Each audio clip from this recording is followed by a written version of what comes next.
المومنین فی الحدیث کے کتاب سے ملقب کیا گیا. وہ ان کی محنتیں ہیں، وہ تمام ان کی سوانح اور زندگی آپ کے سامنے ہے، اور آپ اس کا مطالعہ بھی کرتے ہیں اور مختلف مواقع پر سنتے بھی رہے ہیں. پھر کتاب جو شان کی امام بخاری نے لکھی الامان الحفیظ، کتاب محض یہ نہیں کہ سیدنا امام بخاری نے کتاب کو جمع کر دیا اور کتاب کے اندر احادیث کو انہوں نے جمع کر دیا، اور صحیح ترین کتاب احادیث کو، محض اتنا کارنامہ نہیں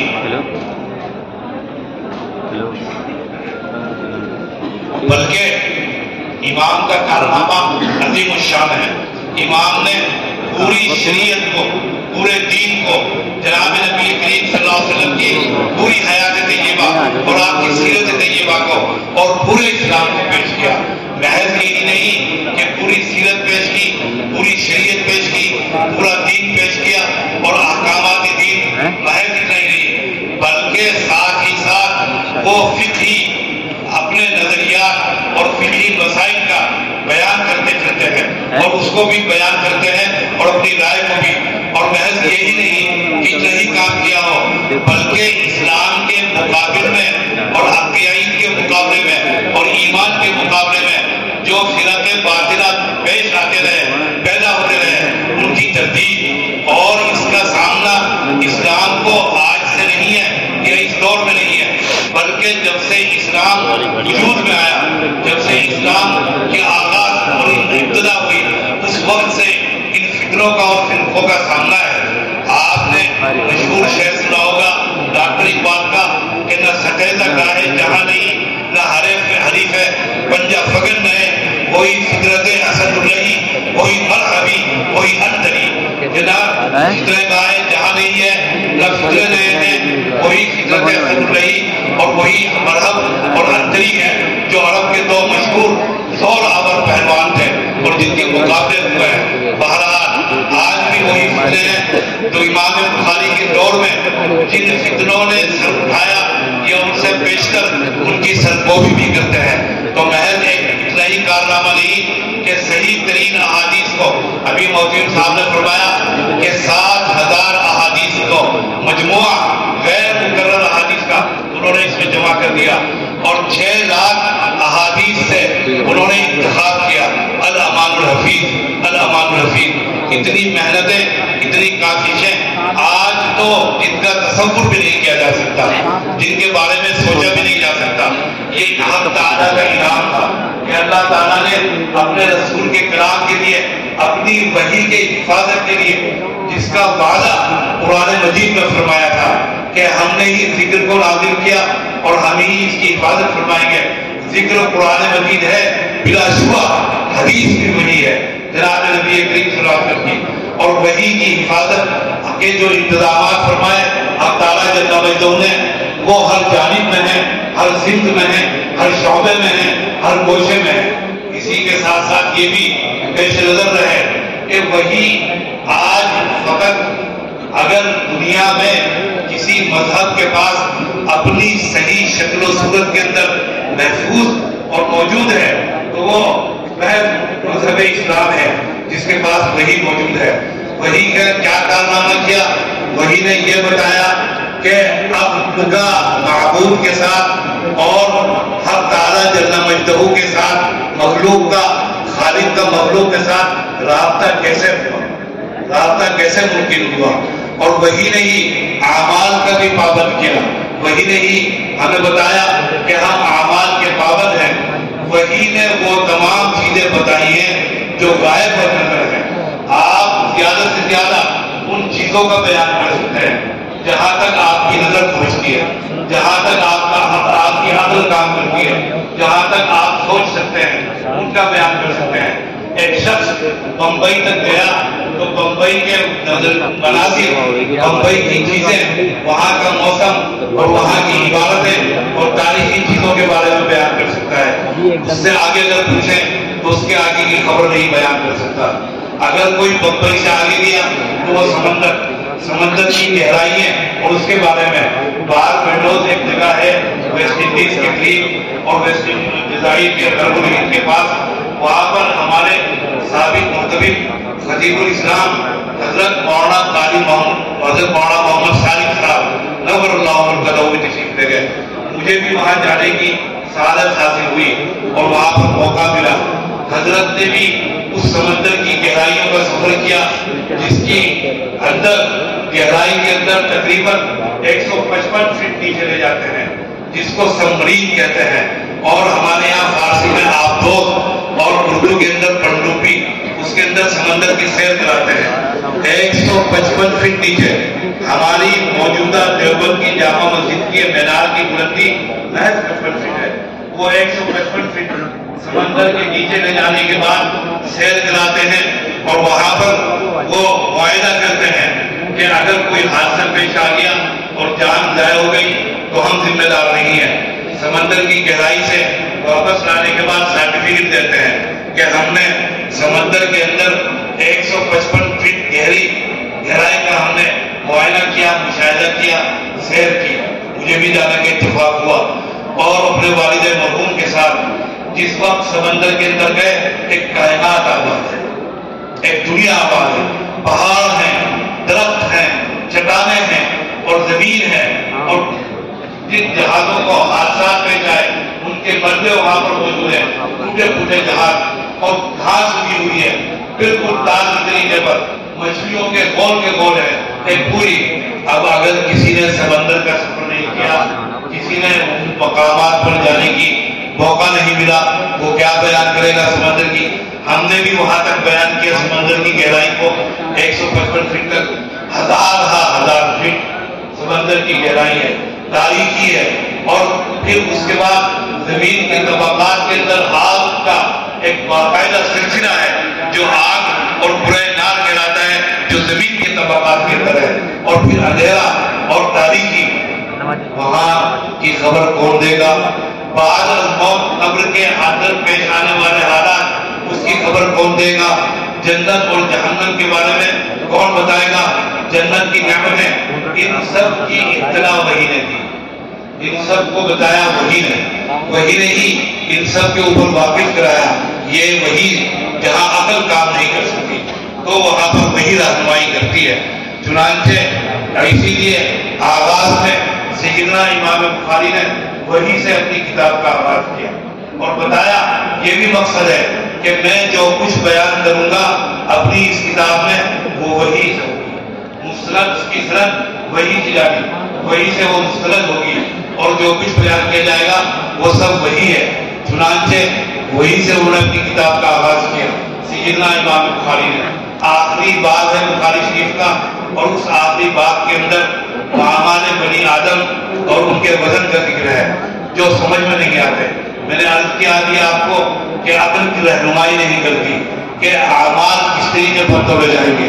اعمال کو کہہ دیا گیا کہ اعمال کا جسم نہیں ہے، اعمال کا کوئی آکار نہیں، کوئی ان کا پیکر نہیں، کوئی اس کا جسم نہیں. چنانچہ ان کو وزن کرنا یا ان کو تولنا ممکن نہیں ہے. اسی کے ساتھ ساتھ پھر عمل ہے، عمل کے ساتھ اور کے بارے میں بھی ہم نے ابھی میں نے عرض کیا کہ وہی رہنمائی کرتی ہے، وہی نے عمل کا پابند کیا.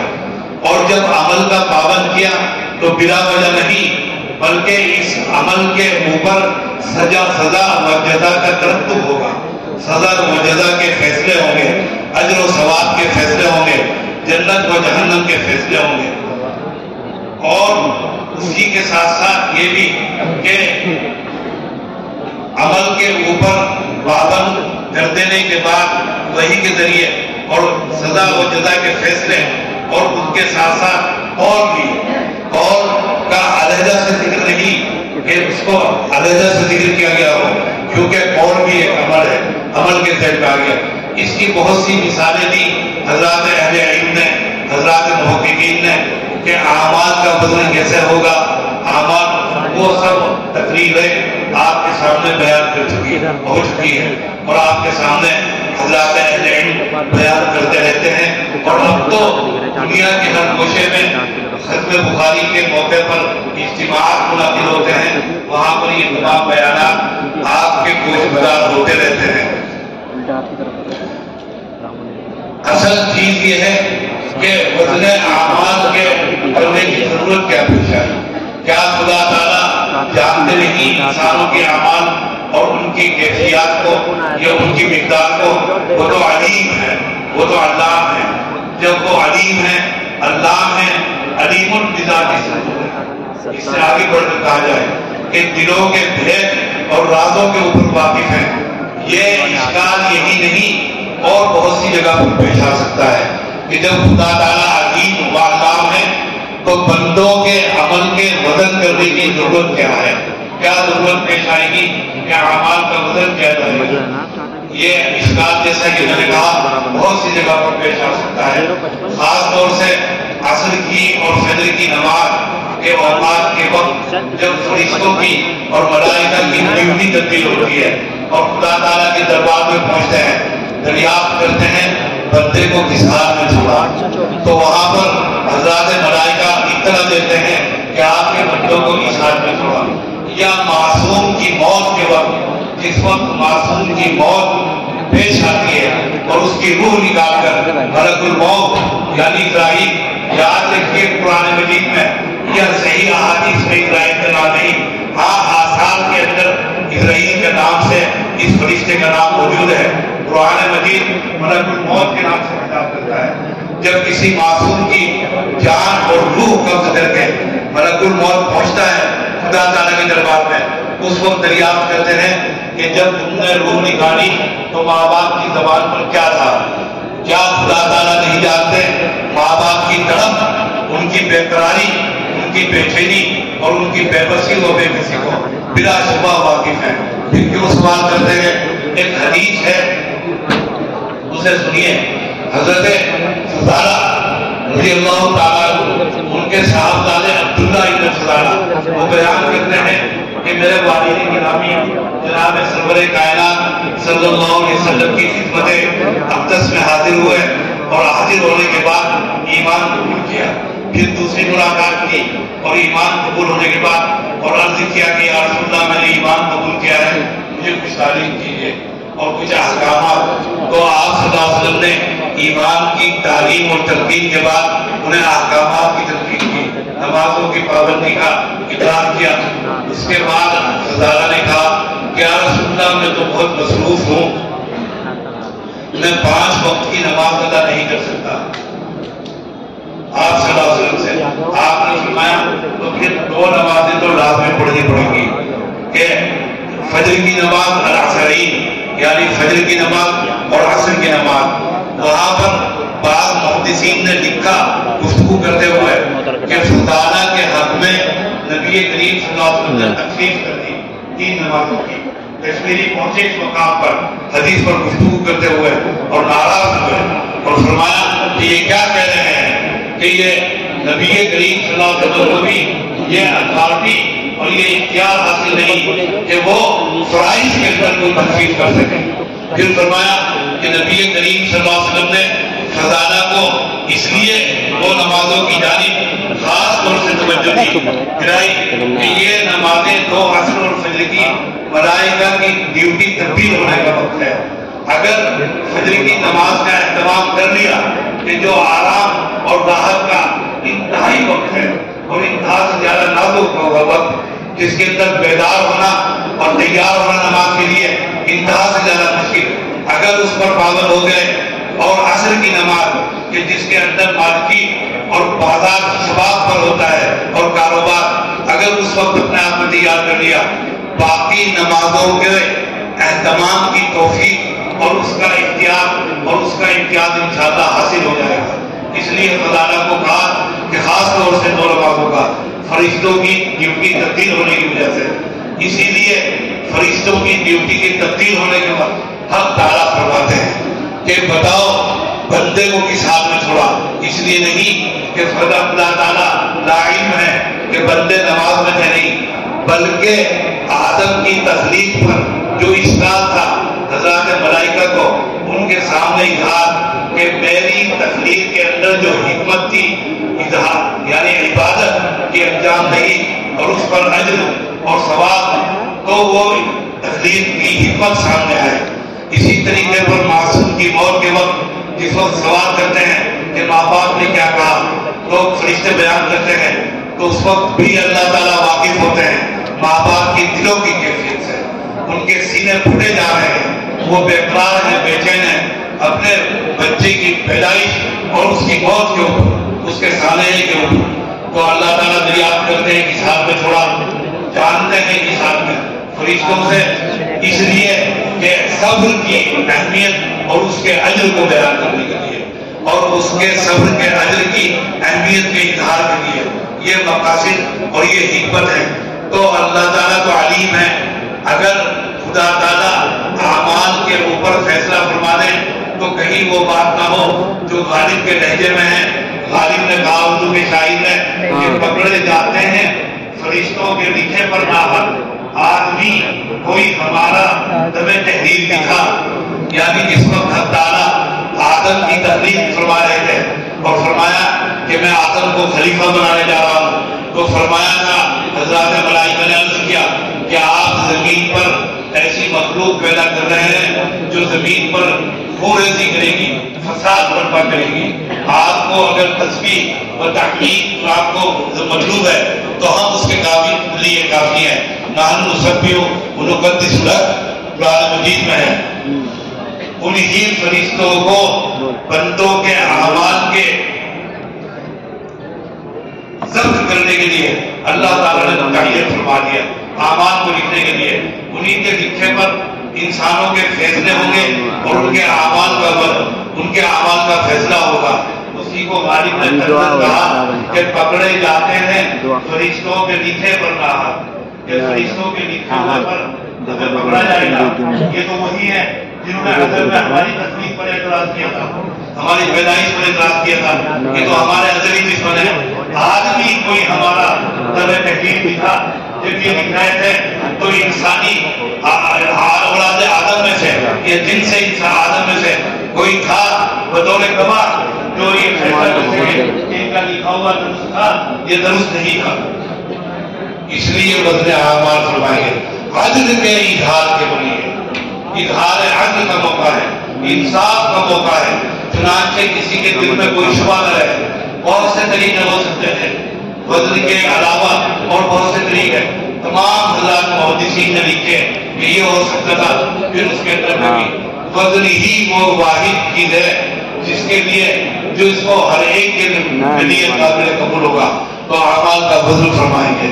اسی کو امام بخاری نے فرمایا وَإِنَّ أَعْمَالَ بَنِي آدَمَ وَقَوْلُهُمْ يُوزَنُ، کہ اللہ تعالیٰ اعمال بنی آدم اور ان کے اقوال کو اللہ تعالیٰ وزن فرمائیں گے تاکہ ان پر سزا و جزا کا ترتب ہو سکے.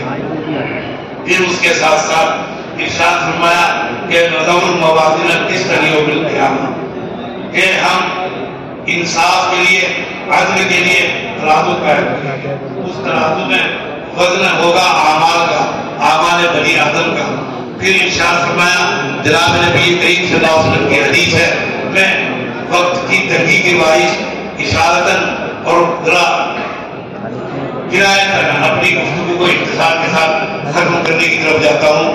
ارشاد فرمایا جناب نبی کریم صلی اللہ علیہ وسلم کی حدیث ہے جو آپ کے سامنے ابھی تلاوت کی گئی، جس میں بیان کیا نبی کریم صلی اللہ علیہ وسلم نے کریمتان یا حبیبتان گفتگو کی ہے. ہمارے حضرات اکابر دیوبند میں، اکابر دیوبند کیا کہنے، الارباب الرفیق، سبحان اللہ. ایک جو وہ کہکشاں ہیں، وہ جو کاروان علم ہے، اس کی انتہا اکابر دیوبند پر ہے. سبحان اللہ. ابھی حال ہی میں حضرت مولانا بدر الحسن صاحب دربنگوی ثابت رئیس الداعی دار مجلہ الداعی دارالعلوم دیوبند کے اور اس وقت موجود کویت میں ہیں، حضرت مولانا رشید احمد صاحب کوئی قطب عالم سے متعلق، حضرت قطب عالم کے مطابق علامہ کشمیری نے فرمایا کہ فقیہ النصر، اور فرمایا کہ پچھلے گزشتہ 300 سال سے تفقہ مفقود ہے. اور وہ فقیہ النصر ہر ایک کسی کو نہیں کہتے، بلکہ ابن عابدین علامہ شامی کے اوپر ترجیح دیتے ہیں حضرت قطب عالم حضرت مولانا رشید احمد. ان پر مولانا بدر الحسن صاحب کا مضمون ہے. مضمون کے ذیل میں گفتگو کرتے ہوئے لکھا مولانا عقیل میں کہ حضرت اقدس تھانوی، حضرت اقدس مولانا گنگوئی علی رحمہ وہ تھے کہ جو دریا کو کوزے میں بدلتے تھے. کیا تھے بھائی؟ دریا کو کوزے میں بند کرتے تھے. اور دوسرا جملہ یہ نہیں تھا کہ اور حجت الاسلام حضرت مولانا محمد قاسم نانوتوی کی ذات گرامی اور ان کی شخصیت وہ تھی جو کوزے سے دریا برآمد کرتے تھے. دونوں اپنے فن کے کمال میں اور عروج پر ہے، انتہا پر ہے، فروع اولیاء کے اوپر. سمندر کو یہ پیالے کے اندر بند کر دینا کوئی معمولی کام ہے، انتہائی حاوی، انتہائی ماہر، انتہائی قابل شخص کام ہے کہ سمندر کو بند کر دے، علوم کو سمیٹ کر ایک جملے کے اندر پیش کر دے، انتہا سے زیادہ. پھر ایک جملے سے حضرت اقدس خان بھی مولانا بھی نور اللہ پر قدم حجت الاسلام نے آب حیات لکھی ہے اردو زبان کے اندر. محض ایک آیت قرآن مجید کی، النبی اولا بالمؤمنین من انفسہم. تصور کیجئے، خیال کیجئے کہ ایک آیت پر پوری ایک کتاب تصنیف کرتا. یہ ہے کوزے سے دریا برآمد کرتا، پیالی سے سمندر کو پیدا کر دینا. یہ اور میرا گمان ہے اور اہل علم نے لکھا ہے کہ پوری آیت پہ نہیں بلکہ آیت کے محض ایک جملے پر، ایک لفظ پر جس میں ہے النبی اولا بالمؤمنین من انفسہم، لفظ اولا پر حضرت نے پوری اپنی تحقیقات کی بنیاد رکھی اور کتاب تصنیف فرمائی. یہ ہے میرے مقابل اولئک آبائی فدینی بمثلی علامات رکھی. اور روحانیات کے سلسلے میں کس مقام پر تھے اس کا تو کیا بیان کروں.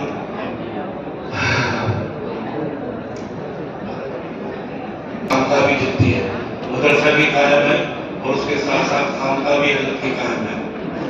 خانقاہ کے اندر سالی کی اور وہاں پر متبصرین موجود.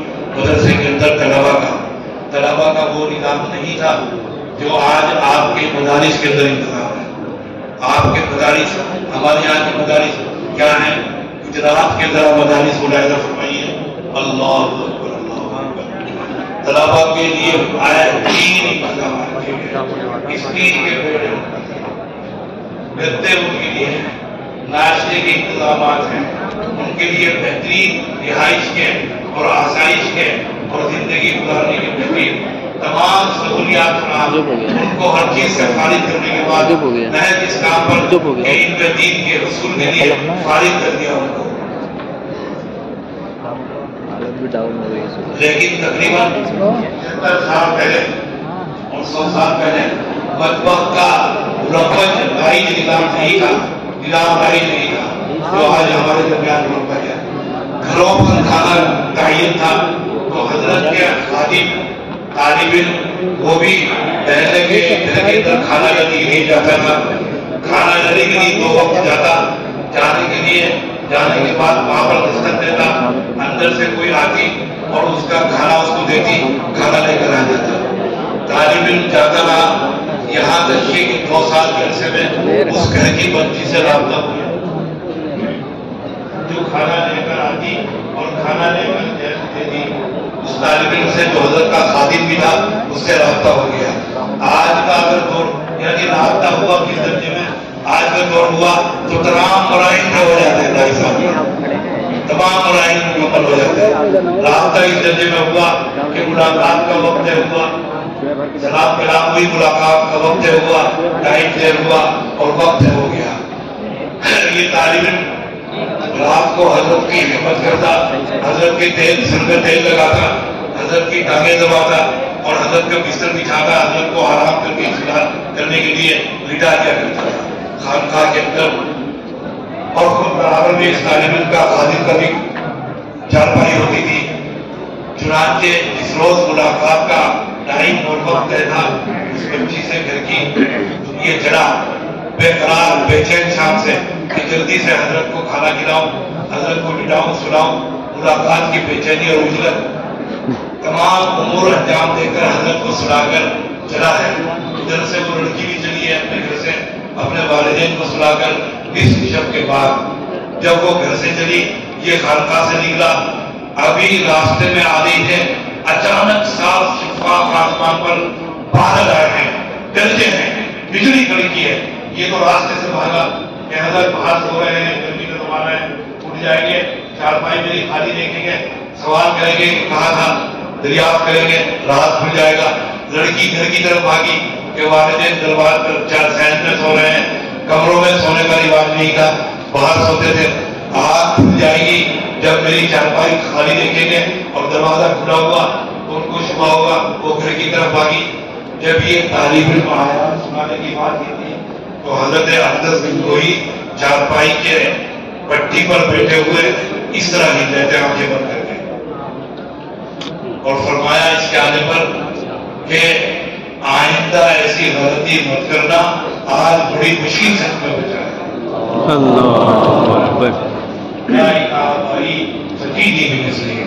کہ آئندہ ایسی غلطی مت کرنا، آئندہ بڑی مشکل سے آج ہمیں بچا ہے. علوم کے اندر جو ان کو امتیاز اور جو شان اللہ تعالیٰ نے فرمائی تھی، میں اس کا کیا بیان کروں آپ کے سامنے. چنانچہ انہوں نے بھی گفتگو کی ہے. حدیث کے اندر جناب نبی کریم صلی اللہ علیہ وسلم ارشاد گرامی آپ نے فرمایا، حضرت ابو ہریرہ رضی اللہ تعالیٰ عنہ فرماتے ہیں کہ کلمتان حبیبتان، کہ جو 2 کلمے اللہ تعالیٰ کو بہت پسند ہے. بھائی سارا وزن، ساری بات، ساری جان اور تمام کی تمام دنیا کی چیزیں گھوم رہی ہیں کلام. فارسی والوں کا مشہور مقولہ ہے اول مردہ جان آتا ہے، کہ مردوں کی بات میں وزن ہوتا ہے، مردوں کی بات جان رکھتی ہے.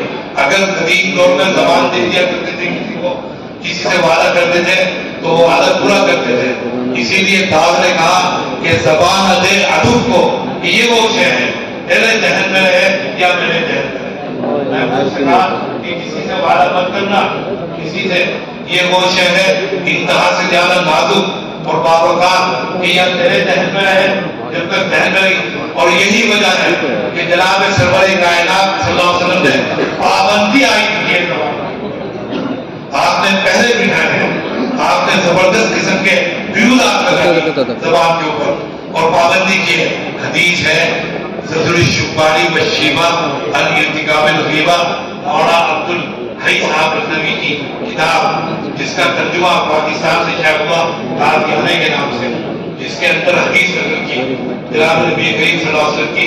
یہ فرمایا جناب نبی کریم صلی اللہ علیہ وسلم نے کہ ماں کے ساتھ منہ کالا کرنے میں جتنا گناہ ہے، ماں کے ساتھ منہ کالا کرنے میں، آج دنیا کہاں سے کہاں پہنچ گئی، آج ہم کہاں سے کہاں پہنچ گئے. گراوٹ کے، انحطاط کے، گناہوں کے آخری درجے پر ہیں، معاصی کے. لیکن اس منحوس ترین دور کے اندر بھی یہ خبر، منحوس خبر کانوں میں نہیں آتی کہ کسی بدنصیب نے اپنی ماں کے ساتھ منہ کالا کیا. حدیث میں ہے کہ جناب نبی کریم صلی اللہ علیہ وسلم نے فرمایا 3 چیزوں کا دیکھنا ہی عبادت ہے. فرمایا ماں کا چہرہ دیکھنا ہی عبادت ہے.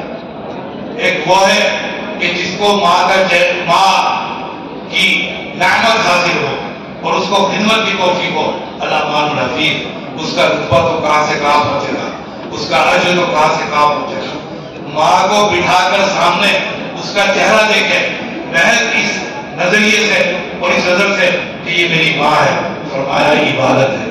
جناب نبی کریم صلی اللہ علیہ وسلم فرمایا بیت اللہ کا دیکھنا ہی عبادت ہے. کسی خوش نصیب کو بیت اللہ کی سعادت نصیب ہوئی، طواف اور والہانہ اس کے گرد چکر لگانے کی سعادت، اس کا اجر تو الامان الحفیظ. کوئی صحن کعبہ میں بیٹھ کر بیت اللہ کو دیکھے کہ میرے رب کا گھر ہے، عبادت ہے. قرآن مجید کی تلاوت کا جو اجر ہے آپ کو معلوم ہے. اگر کسی خوش نصیب کو تلاوت کی توفیق ہوتی ہے، ایک حرف پر دستخط نہیں کیا، لیکن فرمایا نبی کریم صلی اللہ علیہ وسلم نے کہ اگر کوئی قرآن مجید کو سامنے رکھ کر محض اس نظر سے دیکھے کہ یہ میرے رب کا کلام ہے، عبادت ہے. آپ نے سمجھا کہ جو مرتبہ، جو درجہ، جو عظمت بیت اللہ کو اور کلام مجید کو حاصل ہے وہ ماں کے چہرے کو حاصل ہے. جب یہ بات سمجھ میں آ گئی تو ماں کے ساتھ منہ کالا کرنے کا گناہ کیا ہوگا. ماں کے ساتھ منہ کالا کرنے میں جتنا گناہ ہے اس سے 26 درجہ زائد گناہ سود کھانے میں. اللہ. پھر فرمایا جتنا گناہ سود کھانے میں ہے اس سے 26 درجہ زائد گناہ غیبت کرنے میں ہے. اللہ. پابندی آئے کے لیے آپ نے زبان کے اوپر. حدیث میں ہے کہ آپ کا شانہ اقدس کے اندر موجود ہے. اچانک ایک انصار کی خاتون آئی عائشہ رضی اللہ تعالیٰ عنہ کے کاشانے میں. پیغمبر بھی تشریف فرمائے. آنے والی قصیر القامت ہے, چھوٹے قد کی ہیں, ناٹے قد کی. آنے کے بعد انہوں نے پیغمبر سے مسئلہ دریافت کیا. مسئلہ دریافت کر کے واپس ہوئی تو حضرت عائشہ نے عام طور سے خواتین کی عادت جو وہ واپس جا رہی کو عرض کیا ایسے جا رہی ہے رسول اللہ. حدیث میں ہے کہ آپ کے چہرے کا رنگ بدل گیا. عائشہ اور ان کے والد گرامی مزاج کا نبوت ہے, مزاج کا نبوت. آپ صلی اللہ علیہ وسلم اوپر کا سانس لیتے ہیں تو عائشہ اور ابو بکر سمجھ جاتے ہیں کہ آپ کی خواہش اور آرزو کیا ہے. آپ باہر کا سانس لیتے ہیں تو یہ سمجھ جاتے ہیں کہ آپ کی خواہش اور آرزو کیا ہے. ایک دم سمجھ گئی. فرمایا عرض کیا یا رسول اللہ میرے ماں باپ بھگوان کیا بات ہوئی؟ فرمایا عائشہ تو نے ایسا کلمہ کہا کہ اگر سمندر میں ڈال دو تو سمندر کا رنگ کالا ہو جائے. اللہ. اللہ. عرض کیا میں نے کیا کہا؟ میں نے تو کچھ بھی نہیں کہا. میں نے تو وہ بات کہی جو ان کے اندر موجود تھی. میں نے تو وہ چیز بیان کی, وہ عیب جو ان کے اندر موجود تھا. میں نے کوئی الزام نہیں لگایا, کوئی تہمت نہیں لگائی. حقیقت میں وہ ناٹے قد کی ہے, چھوٹے قد کی. میں نے اسی کو فرمایا عائشہ کسی کی عدم موجودگی میں ایسی بات کہنا کہ اس کے سامنے اگر کہی جاتی تو ناگوار گزرتی اس کو کسی کا نام قیمت ہے. اور اگر کسی کے بارے میں ایسی بات کہی جائے جو اس کے اندر موجود ہی نہیں, یہ تو تہمت ہے, یہ تو اتہام ہے. اس کا عذاب تو اس سے قریب جانا ہے. زبان پر پابندی آئی کیا کلام کی وجہ سے. کلام کا وزن ہے بھائی. ابھی آپ کے سامنے لکھا ہوا ہے اجنبی ہے, ایک دوسرے کے لیے اجنبی. اگر اس نکاح کے قبیلتو کر رہے تھے, اگر اس قبیلتو سے پہلے اگر ذرا بھی کوئی ایسی غیر شعوری طور پر کسی غیر معیاری غیر تہذیبی حرکت ہو جاتی, ماں باپ مارنے کے لیے دوڑتے. غیرت پن بھائی ماں باپ چڑھائی کر دیتے ہیں. غیرت پن اور حمیت والا محلہ ہوتا تو وہ چڑھائی کر دیتا. لیکن ایک کلمے کی طاقت ایک لفظ قبیلتو سے وہی ماں باپ, وہی بہن بھائی, وہی عیسیٰ, وہی اقاری, وہی رشتہ دار, وہی اہل محلہ, وہی اہل بستی اپنے ہاتھ سے اپنی بچی کو ایک اجنبی کے حوالے کر دیا.